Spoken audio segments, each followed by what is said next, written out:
우리 김한별 자매님은 27일 날 이곳부터 출발을 하게 됩니다. 그래서 여러분 많은 교제 함께 나눠주시기 바라고요. 오늘 바깥에 비가 많이 왔죠? 어저께부터. 우리 마음도 좀 약간 이렇게 좀 차분해진 것 같아요. 그죠? 네. 봄비입니다. 분위기잖아요.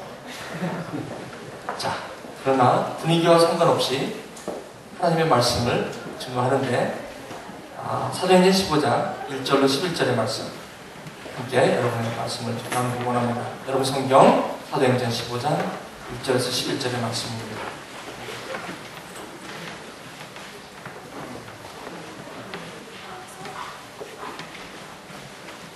사도행전 15장 1절부터 11절의 말씀입니다.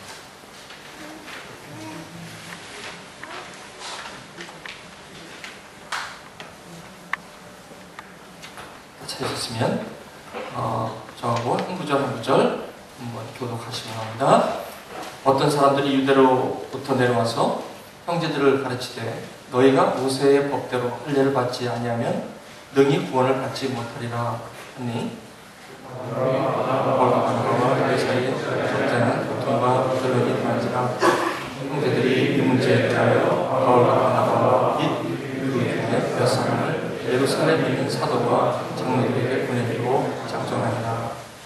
그들이 교회의 전송을 받고 베니게와 사마리아로 다니며 이방인들이 죽게 돌아오는 일을 말하니 형제들이 다 크게 기쁘게 하더라. 예루살렘에서 교회와 사도와 장로들에게 영접을 받고 하나님이 자기들과 함께 계셔 행하신 모든 일을 말하며 바리새파 중에 어떤 믿는 사람들이 일어나 말하되 이방인에게 할례를 행하고 모세의 율법을 지키라 명하는 것이 마땅하다 하니라.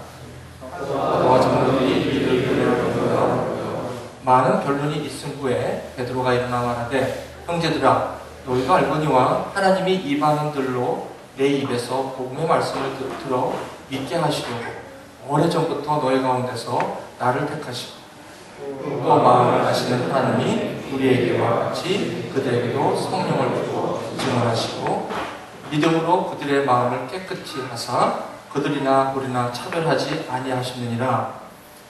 그런데 지금 너희가 어찌하여 하나님을 시험하여 우리 조상과 우리도 능히 내지 못하던 왕의를 제자들의 목에 두려느냐. 우리 11절 함께 읽으실까요? 시작. 그러나 우리는 그들이 우리와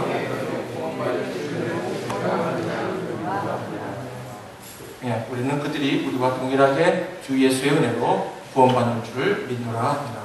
이는 살아계신 하나님의 말씀입니다. 아멘. 저는 어제 또 설교 말씀을 준비하면서 설교 제목을 정하는데 예전과 달리 굉장히 많은 고심을 했습니다. 고민을 했습니다. 조심하세요. 설교 제목이 굉장히 aggressive하죠. 굉장히 조금 rude한 것 같죠. unkind한 것 같아요. 조심하세요. 사실은 조심하세요는 우리 순수 말입니다. 영어로는요, watch out. watch out. 이 watch out은 복음서에 뭐라고 나와 있냐면 뭐라고 나와 있을까요? watch out. 주님께서 겟세마네 공사에서 기도하실 때 밤새도록 땀방울이 핏방울이 될 정도로 갈보리 그 십자가의 고난 가운데 올라가시기 전에 그 전날밤을 기도하시며 지낼 때 그때 제자들은 너무 졸려서 그 돌 던질만할 그 사이를 두고 제자들은 졸고 있었죠. 3번씩 예수님께서 갔지만 여전히 제자들은 졸고 있었어요. 그때 주님께서 하신 말씀이 있었어요. 기억나세요? 육신은 원이로되 뭐가 약하다? 마음은 원이로되 육신이 약하다. 제가 육신이 지금 마음은 원이로되 육신이 약하다. 여러분, 우리 교회 참 말씀에 이렇게 서 있어서 감사해요. 목사가 엉뚱한 얘기를 하면 금방 이렇게 존경해 주시는 영성이 있어서 너무 감사해요. 그때 너희가 시험이 들지 않도록 뭐 하고 있으라? 뭐라고 있으라? 그게 바로 watch out. 영어로 보시면요, watch out. 너희들이 시험이 들지 않도록 깨어 있으라 라는 단어를 바로 watch out. 그래서 저는 그것을 깨어 있으라 라는 단어보단 조심하세요 라는 단어로 오늘 말씀을 증거하도록 합니다. 여러분, 주부를 보시면 제가 주부의 설교의 내용을 잘 여러분 써놨습니다. 여러분들이 레퍼런싱 하시면서 참고하시면서 설교의 말씀을 경청해 주시기 바랍니다. 사도행전 15장은요, 예수님께서 부활하신 후에 여러 많은 사람에게 약 500여 형제에게 일시에 나타나셔서 주님께서 말씀하실 때 성경대로 장사되었다가 성경대로 다시 살아나셔서 부활하신 그 하나님의 약속대로, 예수님의 약속대로 살아나셨습니다. 살아나시면서 주님께서 그 제자들에게 너희들은 예루살렘을 떠나지 말고 아버지께서 약속하신 이 아들로 하여금 약속하신 것을 기다리라. 성령을 기다리라. 그래서 성령을 선물로 너희들이 성령이 임하시면 너희들이 권능을 받고 예루살렘과 유대와 사마리아 땅까지도 내 증인이 되리라고 하십니다. 진짜 그 말씀대로 사도들은 말씀에 충만함을 받고 바로 한 달 20일 전에 사도들이 따라다녔던 예수님이 십자가에 그렇게 고통 가운데 돌아가신 그 장본인들 앞에서 내가 보고 들은 것을 말하지 않을 수 없도다라고 선포하면서 담대하게 부활의 증인으로 쓴 것을 우리 사도행전에서 보게 되었어요. 어느덧 사도행전 15장이 왔어요. 오늘 이 사도행전 15장은 그렇게 해서 시작됐던 예루살렘 교회가 이제 많은 핍박으로 인해서 이 스데반의 핍박, 또 이 사내들인의 종교인들의 그 핍박으로 이 크리스천 초대교회 부활의 증인들이 이 베니게와 구브로와 안디옥에 이르러 온 지역으로 흩어지게 되었죠. 그 흩어지게 됨으로 시작된 교회가 바로 안디옥 교회였죠. 이 안디옥 교회는 예루살렘 교회가 낳은 두 번째 교회로서 이방인에게 선교의 문을 연 그런 교회이기도 합니다.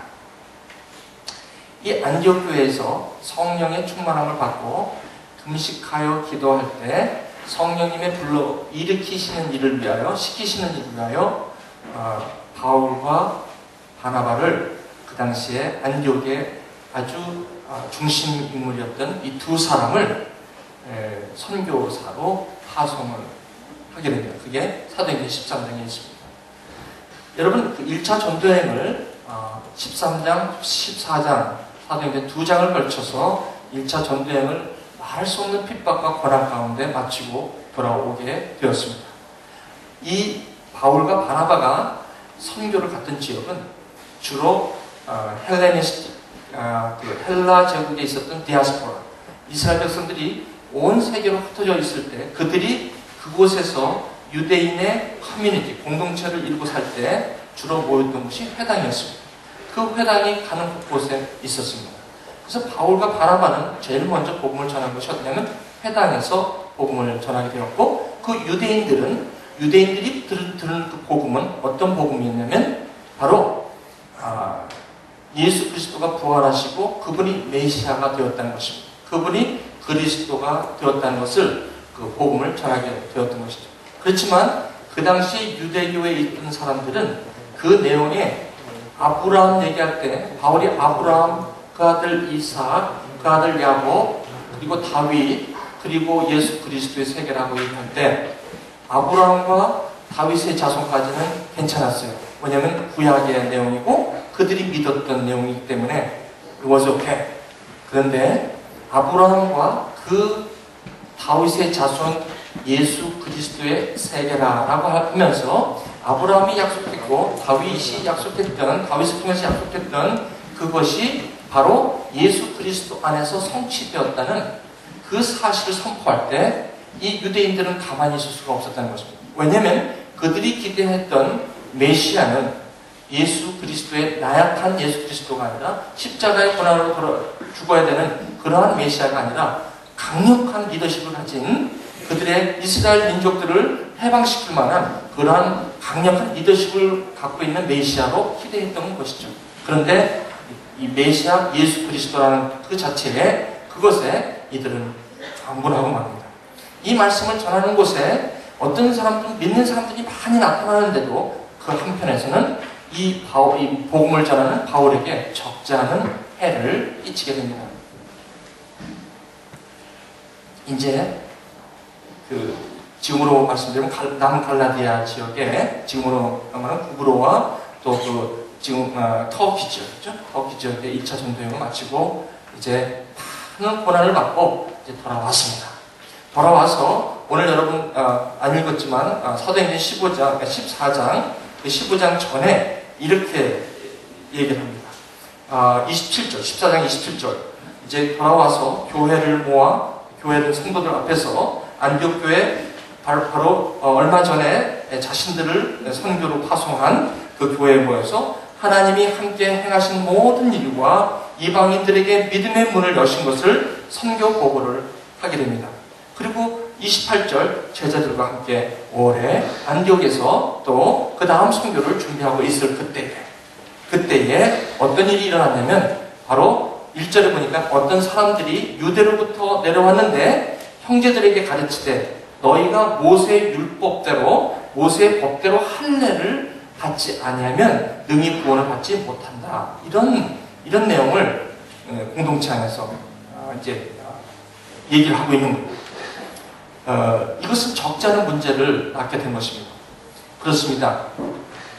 교회는요, 교회뿐만 아니라 우리의 그 신앙생활도 그렇습니다. 예수님을 믿고 하나님을 믿으면 모든 게 다 만사형통해야 되는데 그렇지가 않습니다. 똑같이 믿으나 안 믿으나 우리 가운데 삶의 어려움은 동일하게 찾아옵니다. 다만 우리가 예수 그리스도를 통해서 하나님을 믿는다는 것은 그 전에, 믿기 전에 내가 받았던 그 어떤 어려움이나 삶의 고난이나 이런 어려움이 올 때, 상황이 올 때 그것을 해석하는 것이 진정 나의 그런 관점에서 그것을 바라보며 힘들어하며 고통 가운데 있었지만 이제 예수 그리스도를 나의 주로 고백하는 그런 믿음의 신앙인은 그런 동일한 문제 가운데 올 때 우리는 그 문제를 바라보는 관점이 달라졌고 그 문제를 통해서 하나님이 하실 일을 바라본다는 점에서 볼 때는 우리 믿는 자에게는 그 어려운 일이 더 이상 문제가 아닌 것이죠. 여기 보면 이 복음이 이 모든 민족에게 막 전파되는데도 불구하고 한편에서는 교회 안에서는 이러한 어려움이 있게 마련이에요. 은혜를 많이 받고 엄청난 일이, 참 기쁜 일이 교회 가운데 많이 있지만 그 안에 또 이 내적으로 있는 문제들이 있어요. 이 문제는 어떤 문제냐면 어쩔 수 없이 해결하고 넘어가야 하는 문제입니다. 이 할례를 받지 않으면 구원을 받지 못한다는 저 1절의 말씀은 그냥 지나쳐야 할 문제가 아닙니다. 이 문제는 무슨 문제냐면 할례를 받지 아니하면 구원을 받지 못한다는 것은 이 모세의 법에 있는 할례를 받아야만 구원을 받는 거지 예수 그리스도를 믿는 것만으로는 구원하는데 부족하다. 이런 뜻입니다.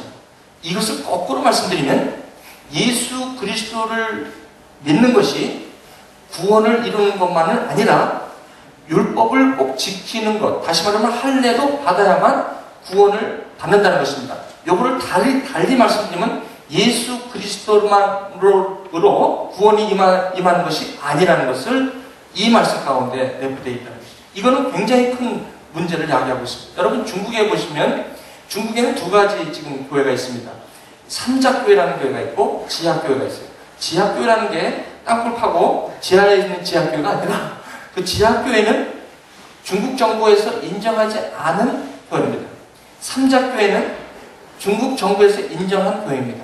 그게 무슨 뜻이냐면 삼자교회라는 것은 중국 공안론들이, 종교국에서 나와서 공안론들이 뭐라고 얘기하면, 너희들이 교회 생활, 예배를 드릴 때면, 예를 들면 롤스 캠퍼스 루트란 여기 이 지역에서만 해라 이겁니다. 이게 삼자교회입니다. 삼자교회 개념은 지역 개념입니다. 다시 말하면 다른, 예를 들면 어떤 그 크리스천들이 이 건물을 여기에서 예배만 드리면 삼자교회가 되는 거예요. 그렇죠? 여기서 안 드리고 예를 들면 저 운동장에서 드리면 그것은 어떻게 돼요? 지하교회가 되는 거예요.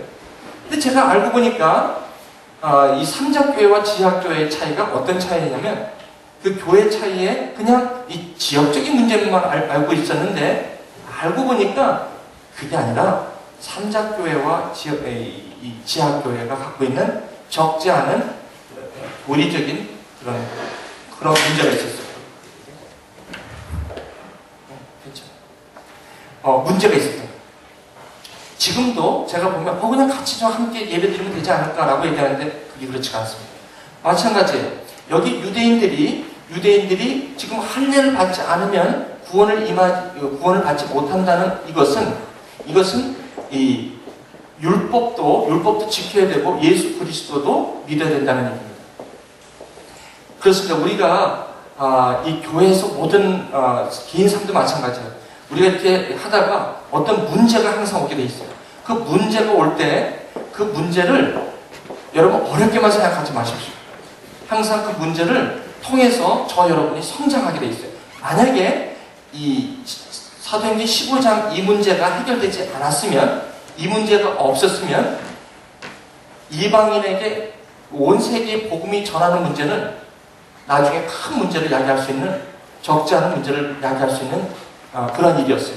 여기서 15장에서 이 할례 문제가 해결되었기 때문에 그 다음에 2차 전도여행, 3차 전도여행을 통해서 온 땅끝까지 이르러 복음이 전파되기 시작된 거예요. 문제는 해결하라고 주는 거지, 그리고 그 문제를 통해서 성장하라고 주는 것입니다. 여러분 개인의 삶도 마찬가지예요. 이 복음이 여러분 가운데 들어가면 여러분들은 적지 않게 새로운 일들이 여러분 가운데 생길 수도 있어요. 다시 말하면 꼭 복음하고 상관이 없어요. 여러분도 삶을 이렇게 살아가면서 여러분이 계획했던 대로 이루어지는 것도 아니고 예기치 않은 일들이 여러분 가운데 직면할 때가 있어요. 그렇죠? 여러분 그런 컨프런테이션 할 때가 있는데, 그것은 여러분들로 하여금 여러분답게 여러분들을 성장시키기 위한 좋은 하나의 그 계기가, opportunity가 되는 거예요. 여러분 그것을 피한다고 이게 없어지지 않습니다. 피하면 또 다른 형태의 또 그런 어려움이 여러분 가운데 오게 된다는 거예요. 해결하면 돼요. 근데 하나님께서 그 문제를 통해서 우리가 어떤 문제를 바라볼 때 문제에 대해서 힘들어하는데, 힘들어할 게 아니라 이제 신앙을 갖고 있는 사람들은, 예수를 믿는 사람들은 그 문제를 하나의 기회로 보는 것이고, 기회의 그 통로로 보게 되는 거예요. 여기서 이 문제가 크게 됐을 때 이제 바나바와 바울이 이제 예루살렘에 있는 그 장로들에게, 그 사도들에게 이제 보냅니다. 참 보니까 얼마나 그 1차 전도여행을 통해서 많은 교회들이, 그 다음에 많은 믿지 않은 자들이 돌아와서 참 감격하고 있는데, 마치 찬물을 뿌린 것처럼 아주 싸늘하게 얼마나 신경이 많이 쓰이는지 몰라요. 그렇잖아요? 여러분 심전이 이와 같아요. 어떤 부흥회를 해서 은혜가 많이 됐어요. 안 믿는 자도 많이 오고, 그런데 교회 한쪽에서는, 어떤 그룹에서는 그것을 보고 오히려 이런 문제, 저런 문제, 법적인 문제를 따지는 사람들이 있어요. 교회 안에. 근데 교회가 은혜에 막 물결이 있고 은혜로 말미암아 믿음이 막 성장하는 그런 모습도 있지만, 또 한편의 교회의 모습은 이걸 갖다가 왜 이렇게 했느냐, 이걸 왜 저렇게 했느냐, 법을 따지는 또 한 부류가 있어요. 항상 그렇죠? 교회 보세요. 항상 두 가지가 있어요. 은혜로 말미암아 한 믿음의 은혜가 막 되는 데도 있지만, 또 한편으로는 항상 법을 따져요. 이 일이 왜 이렇게 했어? 응? 왜 처음부터 이렇게 해야 되지? 왜 이렇게 됐어? 항상 두 가지가 항상 존립하게 돼 있어요.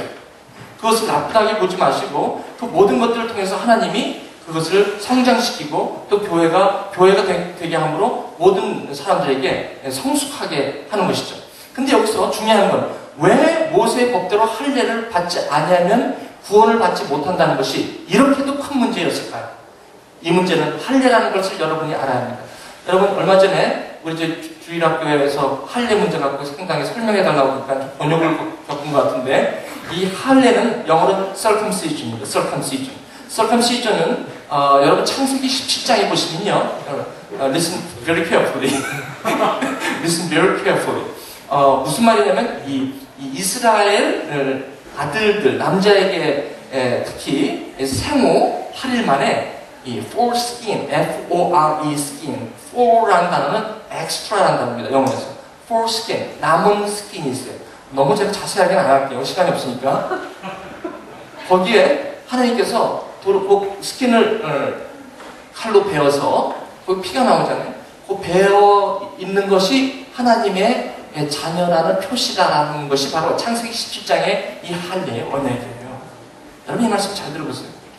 이 할례의 언약을 주신 것은 뭐냐면, 원래 이 언약의 이 목적은 뭐냐면 하나님의 약속이었어요. 하나님께서 이 할례를 받은 자녀는 바로 하나님의 백성이 되고, 하나님은 그들의 하나님이 되는 것을 그 할례를 통해서 약속을 하신 것이 창세기 17장에 나와요. 근데 그러면서 이제 출애굽해가지고 광야 시절에 있으면서 오랫동안 40년 동안 그 광야 2세대들이 남자들이 그 할례를 받지 못한 거예요. 그래서 가나안에 들어가기 전에 이제 그 요단강을 건너서 유월절을 지킬 때는 할례를 받지 않은 사람은 유월절 잔치에 참여할 수 없게 돼 있거든요. 그래서 갑자기 여호수아에게 할례를 행하라고 해요. 그래서 그 수치가 물러가게 다 해가지고 그동안에 그 광야 40년 동안 그 할례를 받지 못한 이스라엘 아드님들 전부 다 가지고 할례를 시킨 거야. 그 할례를 시킴으로 이제 유월절에 참여하게 했다는 거예요. 그게 할례라는 거예요. 여러분 잘 보십시오. 이 할례는 모세의 율법이 제정되기 전에 출애굽기 20장, 21장, 25장까지 쭉 나오는 그 율례와 법규와 그 하나님의 10계명을 통한 그 하나님의 그 말씀이 정리되는 데에 이 할례는 그 율법보다도 먼저 하나님께서 약속하신 것이에요. 그러므로 할례는 it was not part of the law. It wasn't part of the law. Moses' law. 그것은 모세의 율법이 아니었어요. It was a covenant of God. 그렇죠? 하나님의 약속이었지, 하나님의 언약이었지, 그것은 was not part of the law. 그런데 나중에 어떻게 됐어요? 나중에 이 할례를 it became a law 된 거예요. 여러분 이게 무슨 말인 줄 아세요?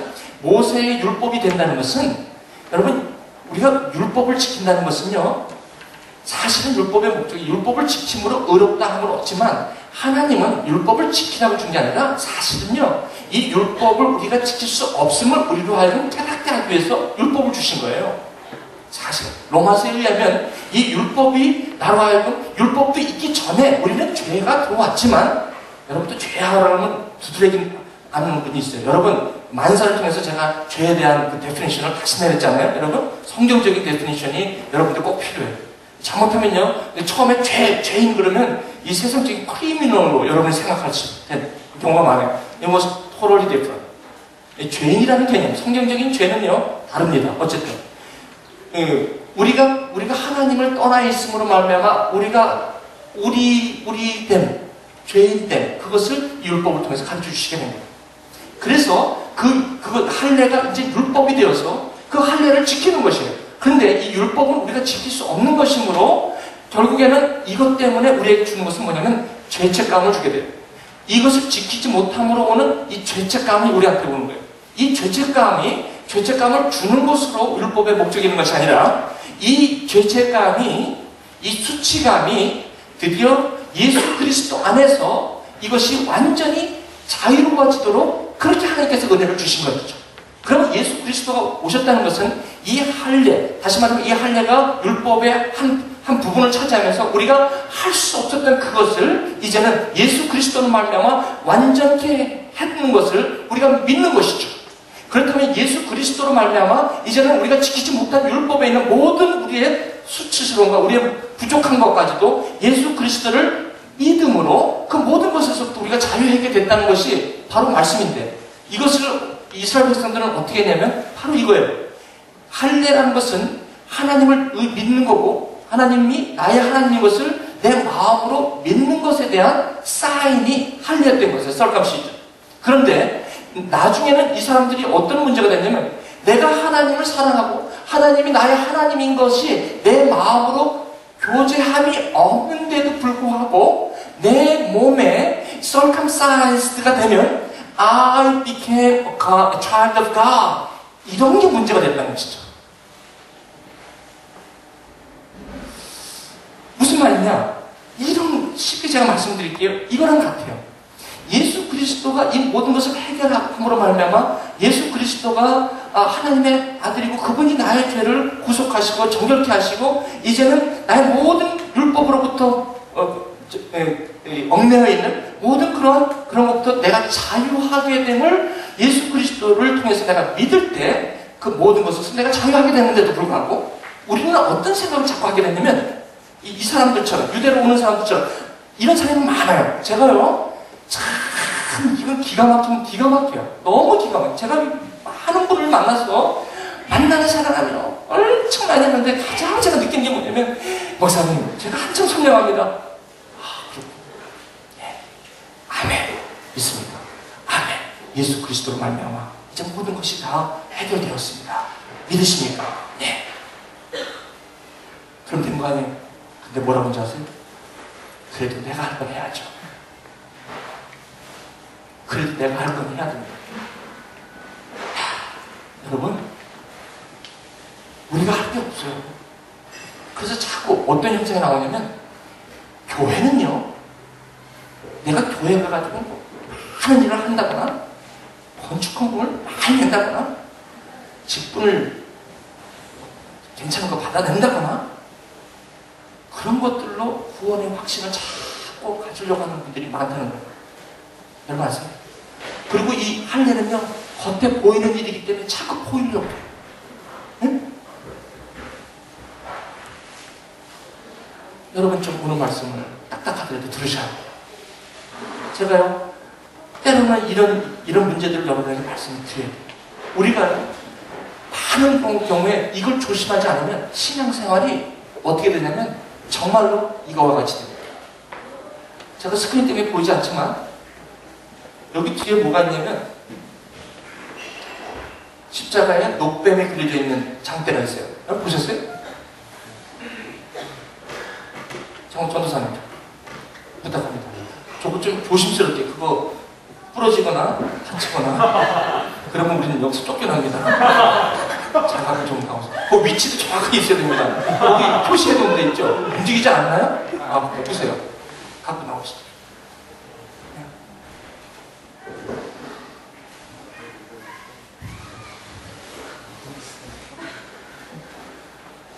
제가요, 여러분에게 정명합니다.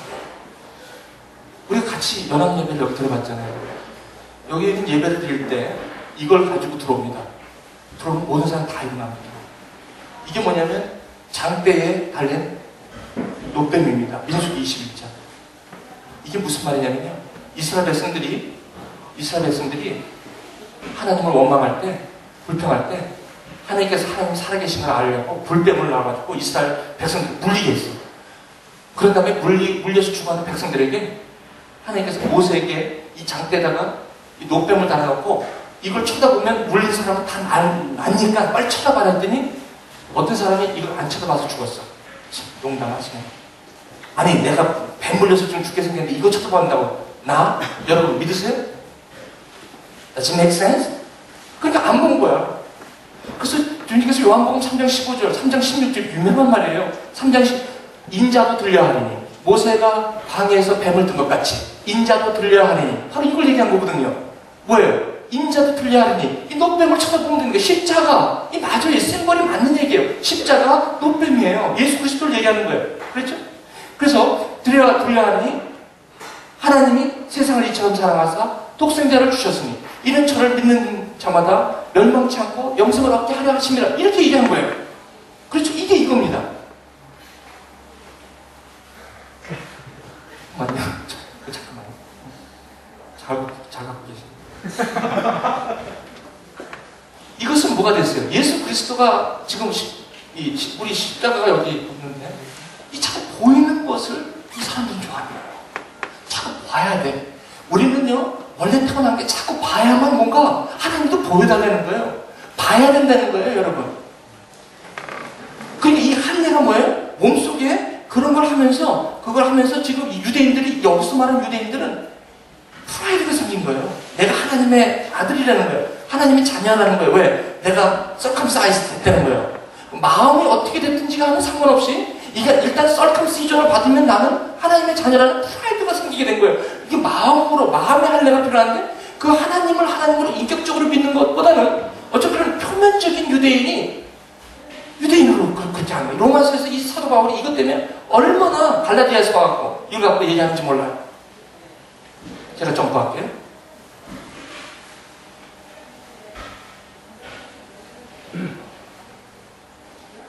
형식은 보이는 것을 중요시합니다.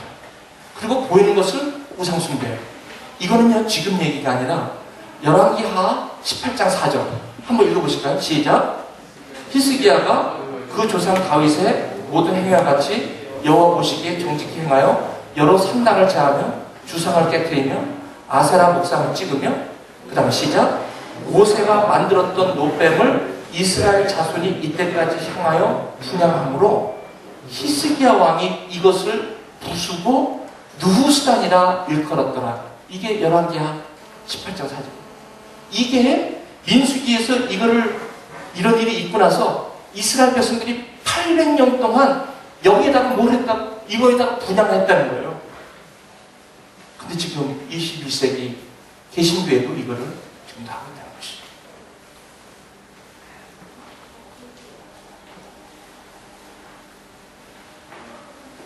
됐습니다.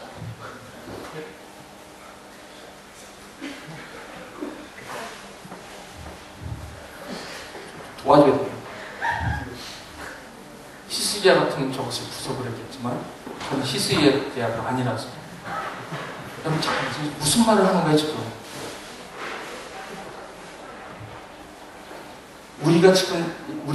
우리만 이러는 게 아니라 우리 원래부터요 우리는요 자꾸 보이는 거 감사합니다. 보이는 것을 믿으려고 해요.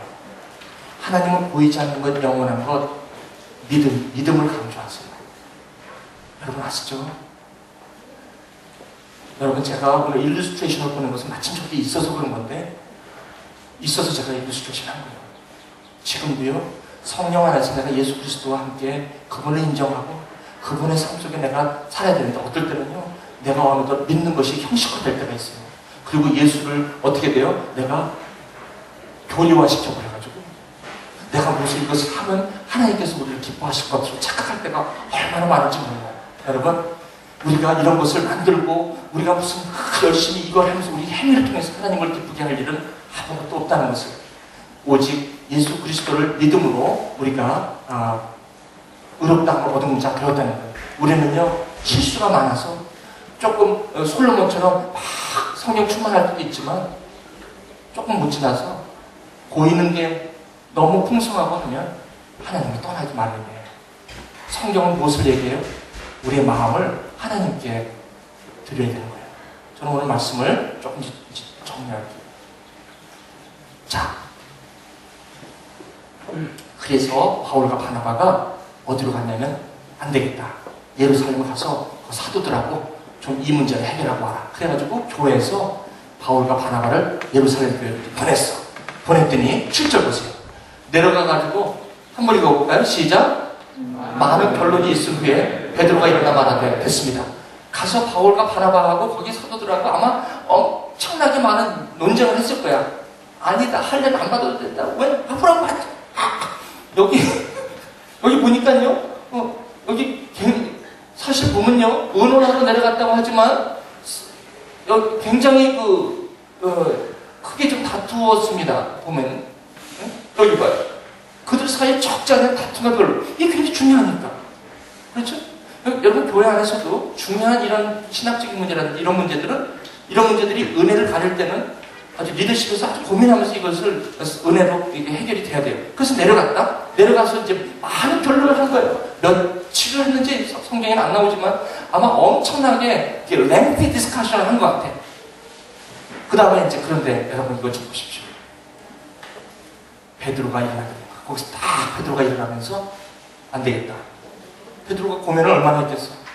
예루살렘에 자기 제자들, 자기 사도들이 쫙 있는데, 바울과 바나바가 내려와서, 저기 할례를 받지 않아도 된다. 이런 새로운 어떤 떼어라지, 이걸 갖고 내려왔는데, 얼마나 자기가 힘들었겠어요.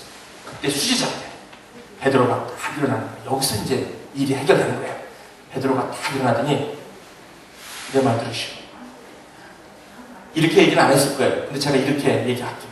사도행전 10장, 11장에 의하면 뭐 있겠죠?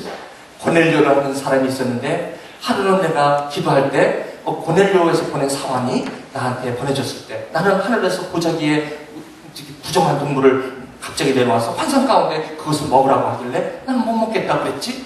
근데 하나님께서 또 먹으라고 그러고 난 못 먹겠다고. 3번이 이런 일이 있은 후에 보자기가 하늘로 올라가서 보니까 그 고넬료가 보낸 사환이 들이닥치면서 우리 집으로 좀 가십시다라고 해서 이방인인 그 고넬료 집에 내가 갔어. 가보니까 이방인의 식구들이, 그 고넬료 식구들이 가만히 모여있는데 거기 내가 부활의 증인을 복음을 예수가 그리스도라고 전했어. 그랬더니 그 말씀을 듣는데 온 성령이 그들 가운데 임함으로 그들이 세례를 받고 침례를 받았다고. 그렇게 얘기하는 거야. 그러니까 이 얘기를 하면서 뭐라고 얘기하는 베드로가 하나님을 경외하고 하나님을 의를 구하는 자는 하나님의 외모를 취하지 아니하시고 받은 줄 내가 깨달았다. 이 얘기를 합니다. 이 얘기 한마디에 끝나버립니다. 그래서 예루살렘 교회 야고보 장로가 공문을 딱 써서 더 이상 이방인들에게 할례를 강요하지 말라. 그래서 공문을 보내는 것이 문제 해결이 되었던 거예요. 레슨. 여러분, 하나님의 이 역사를 보면요, 하나님은요 베드로를 사도행전 10장 11장에서 벌써 준비를 시켰어요. 이 일을 위하여. 그리고 보세요, 이게 얼마나 어려운 일인지 아세요? 지금 중국의 삼자교회와 지하교회는 아마 목사님들이 있는데 거의 풀릴 적이 없대요. 그렇게 무서운 거예요. 이 교리 문제는 하나님의 은혜를 통해서 하나님을 믿는 우리인데도 이 교리 문제 걸리면요, 아유 끝납니다. 끝나. 여러분, 법에 걸리면 얼마나 좋지. 사람은요 은혜한테는 싸우지 않아. 근데 이 법의 문제만 걸리면 서로 싸운다고. 여러분 아시죠? 자, 이제 제가 여기서 레슨 넘버 1. 무슨 말이냐면, 바나바가 바울이 돌아왔을 때 바나바가 12사도들을 핍박했던 바울을 데려가서 바나바가 이 사람 이제 변했어, 바울 여기 있어 라고 화목해 한 사람이 바나바였어요. 그때 사도들이, 12사도들이 바울이라고 하면 다 피했어요. 왜? 그냥 살기가 등등해서 죽이려고 했기 때문에. 근데 바나바는 그 변한 바울을 어디로 가져갔어요? 12사도한테 가서 화목하게 했어요. 바나바 같은 한 사람이 그 사도들과 그 바울과 그것을 사이를 갖다가 화목하게 하는 역할을 했던 거예요. 이 베드로는 바로 저 유대인의 할례를 통해서 구원을 얻는다는 저 그룹들과 순수한 예수 그리스도 안의 복음으로 구원이 완성되었다고 하는 이 복음 안에 이 큰 거대한 이 괴리감, 이 괴리감을 누가 이거를 했어요? 베드로가 했다는 것입니다. 제가 여기서 여러분에게 좀 강력하게 좀 말씀을 드립니다. 우리가 이 참 전도도 해도 그렇고, 우리가 어떤 삶 속의 릴레이션십도 마찬가지예요. 보면요, 상상치도 못하는 그런 괴리감 가운데, 고통 가운데 있는 그런 삶이 얼마나 많은지 여러분 모를 거예요. 여러분요, 전도를 해보고 선교를 해보면 이게 얼마나 심각한 일인지 여러분 깨닫게 될 거예요. 전도 안 하고 선교 안 하면 이런 일이 있는지도 없는지도 모르는데, 전도도 해보고 좀 여러분 옆에 있는 사람을 좀 전도해보려고 하면 왜 그렇게 많은 사람들이 관계가 찢어지고 갈라지고. 이것은요 남편과 아내뿐만 아니에요. 이것은 부모와 자식뿐만 아니에요. 형제와 형제뿐만이 아니에요. 모든 관계가 다 거기에 병이 들어있는 걸 제가 알게 돼요.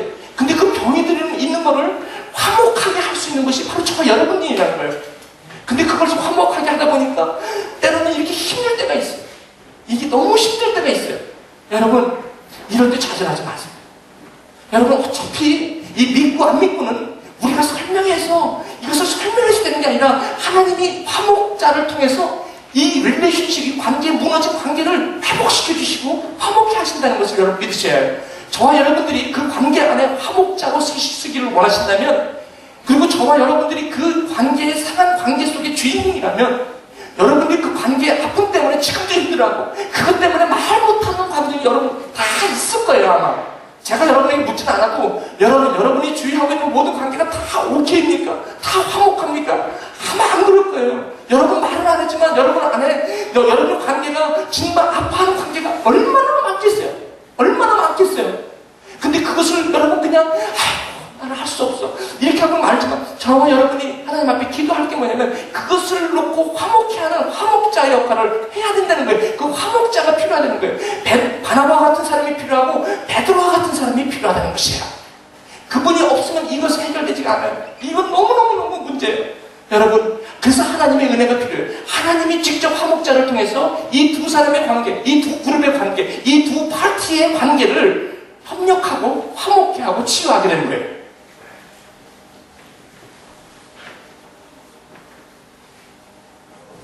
여기서 사도 바울과 바나바가 힘이 다 빠져서 전도는 무슨 전도, 선교는 무슨 선교, 그만하자.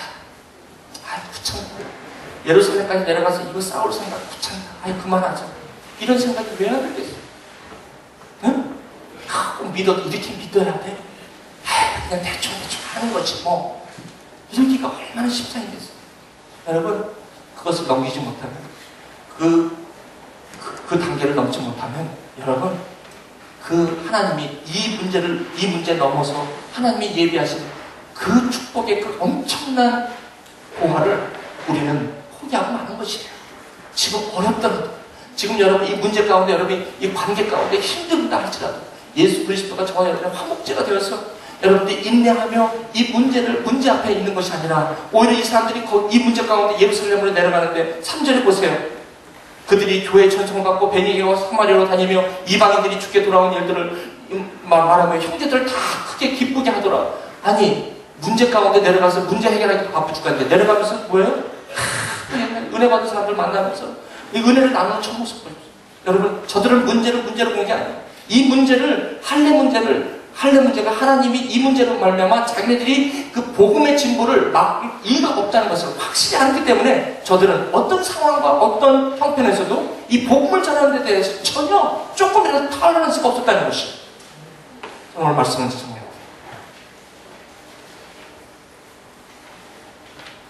할례 문제, 우리 신앙에서 본질이 있고 비본질이 있습니다. 교회의 본질은요 예수 그리스도 구원입니다. 본질입니다. 이 본질을 위해서 비본질이 많이 있습니다. 비본질을 무시하는 건 아닙니다. 하지만 이 비본질이 본질보다 위로 더 확대되면 그때 교회는 위험합니다. 그때 개인 신앙도 위험합니다.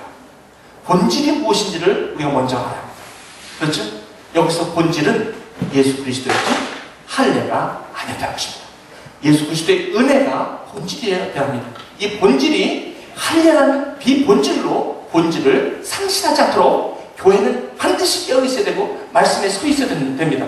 여러분 대다수가 민주주의가 본질이 아닌 것을 여러분 꼭 기억하실 거예요. 민주주의가 합리적이긴 하지만 민주주의가 make sense 합니다. 그렇죠? common sense이기도 합니다. 하지만 성경은 말합니다. 민주주의라고 해서 다 대다수라고 해서 본질만은 아닌 것을 여러분이 꼭 기억하시고 본질은 예수 그리스도 진리 안에 있는 그 하나님의 논리와 하나님의 진리가 그것이 본질인 것을 여러분이 꼭 말씀 가운데 서시길 바랍니다. 그것을 여러분 분별하시고 그것을 여러분이 이 모든 것을 거룩하게 구별하셔야 합니다.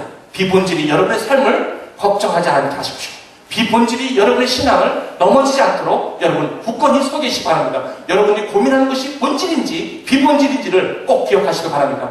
여러분이 싸워도 은혜 안에 있어야 되고 믿음 안에 있어야 됩니다. 때로는 비본질이 저와 여러분들 힘들게 할 때가 많이 있다는 것입니다. 두 번째, 믿음은 삶입니다. 이것은 이론이 아닙니다. 믿음은 삶이, 다시 말하면 다니엘이 사자굴에 들어가서 그 역경을 얻은 것은 이 다니엘은 그것이 이론이 아니었습니다. 다니엘은 자기 삶을 던져서 그런 사자굴 가운데 들어가는 것입니다. 이 믿음은 절대로 이론이 아닙니다.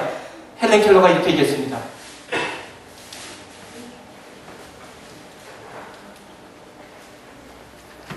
이론은 용기가 부족하지만 이론은 용기를 부족하지만 실천 용기를 올려준다는 말이 있어요. 헬렌 켈러가 그런 얘기를 했어요. 무슨 말입니까? 이론을 따진 사람 치고 실천이 있는 사람이 없다는 거예요.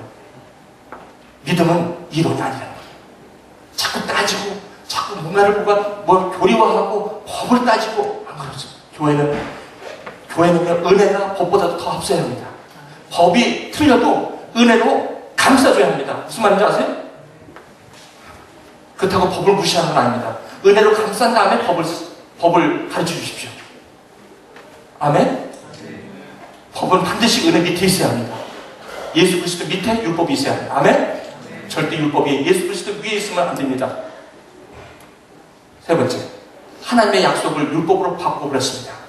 할례는 하나님의 약속이었습니다. 그것은 율법이 아니었습니다. 그것을 율법으로 바꿈으로 말미암아 형식만 남았습니다. 내용은 죽어버렸습니다. 하나님을 사랑하고 내가 하나님의 자녀된 것을 표시하는 그 할례가 어느덧 표면적인 유대인의 프라이드만 낳게 되었다는 것입니다. 이게 무슨 뜻인지 아십니까? 목사님, 오늘 내가 성경 내 지식이 없어서 오늘 이 설교 내용 처음부터 끝까지 잘 모르겠는데요. 만사를 하십시오. 그 만사하고 성경 공부하네? 아니요. 성경 공부도 하고 그것도 depends on you. 예수를 교리화하지 마십시오. 네 번째, 형식은 보이는 것을 중요시합니다. 그럴 수밖에 없습니다. 신앙이 보이는 것을 찾아가면 그 다음부터는 우상 숭배가 됩니다. 아멘? 절대 보이는 것만 따라가지 마십시오. 보이지 않는 것, 영원한 것, 하나님의 나라, 하나님의 말씀을 여러분이 추구할 때 여러분 절대로 저기 노뱀 저런데 여러분 분양하고 하면 안 됩니다. 그래서 어떤 교회는 십자가를 막 보이면 안 된다고 그러죠? 보이는 게, 그 십자가를 띄고 뭐 그렇게까지 잘 큰 거 있어? 보이는 건 보이는 거지. 그죠? 여기 있는 건 있는 거예요. 하지만 저기다가 월십하지 말라는 겁니다. 예수 그리스도를 믿으라는 거지. 저런 노뱀 같은 데다가 지금 분양하지 말라는 것입니다. 보이는 것에 너무 그렇게 하지 말라는. 조심하세요. 우리 한번 읽어볼까요? 시작. 신앙의 적은 형식주의입니다. 내용은 모르고 외모에 관심을 갖게 되는 것입니다. 직분이 있으면 믿음이 좋은 것으로 생각합니다. 신앙은 내용입니다. 목사가 되면 다 믿음이 좋은지 아십니까? 아닙니다. 저도 목사입니다. 목사라고 다 믿음이 좋은 거 아닙니다. 장로라고 다 믿음이 좋습니까? 아닙니다. 전도사라고 다 믿음이 좋습니까? 아니에요. 어떤 직분이 그 믿음을 결정하는 게 아니라고요. 아멘? 그 직분과 상관없이 자기가 하나님 안에서 진정한 교제, 이것이 보이지 않는 내용이 하나님께서 원하시는 것이죠. 자, 두 번째 시작. 행위로서 자기 만족을 하여 하나님을 만족시킨다고 오해할 수가 있습니다. 1000번째 기도, 많은 건축한 것, 많은 교회 봉사, 잦은 단기 선교, 교회 출석. 이러니까 나 농구 선교 안 갈래. 건축한 거 오늘 바자회 안 먹고 갈 거야. 많은 교회 봉사, 나 오늘 김밥 괜히 쌌네. 교회 출석, 요즘 내가 너무 자주 나오는 것 같아. 1000번째 기도, 너 새벽 기도 요즘 자주 나오는데 이게 아니지. 이거 뭐야?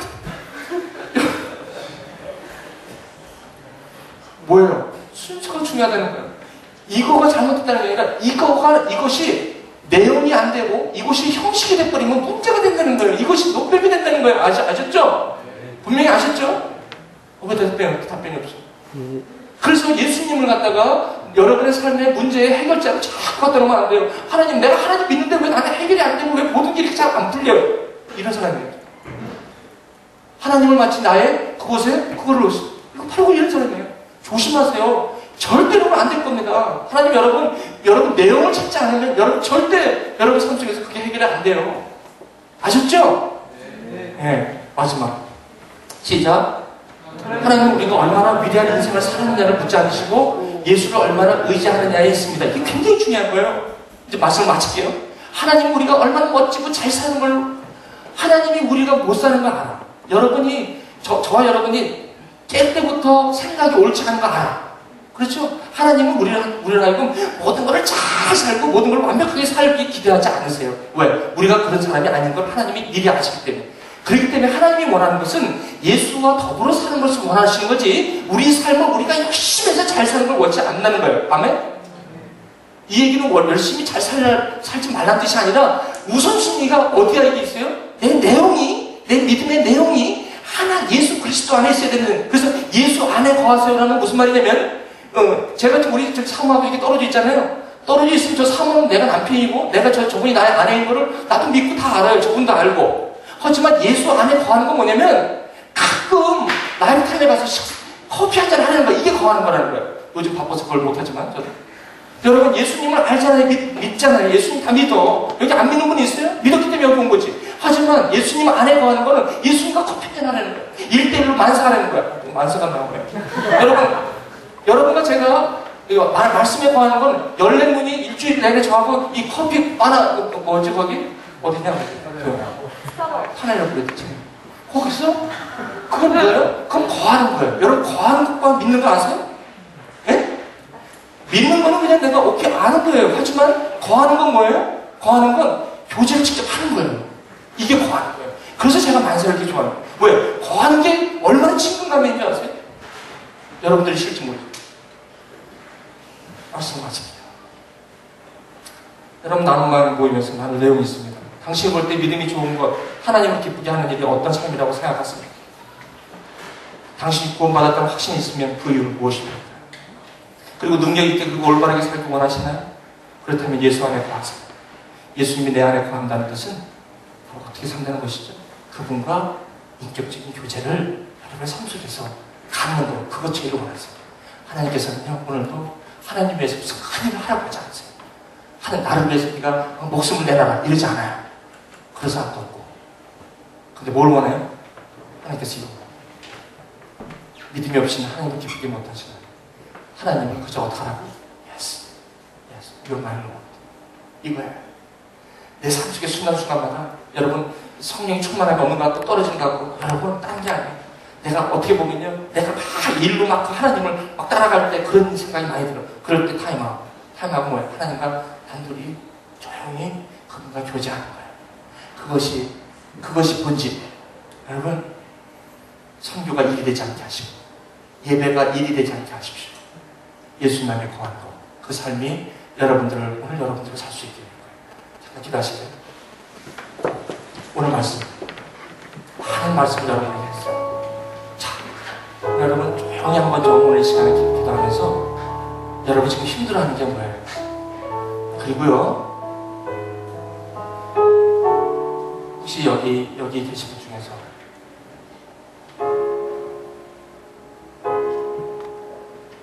온전하고 완전하게 살아야 할 그 관계가 많이 지금 아파 있는 분 계십니까? 여러분 한번 점검해 봅시다. 여기 결혼하신 분, 여러분 아내와 남편 괜찮아요? 네? 여러분 남편 아내 괜찮아요?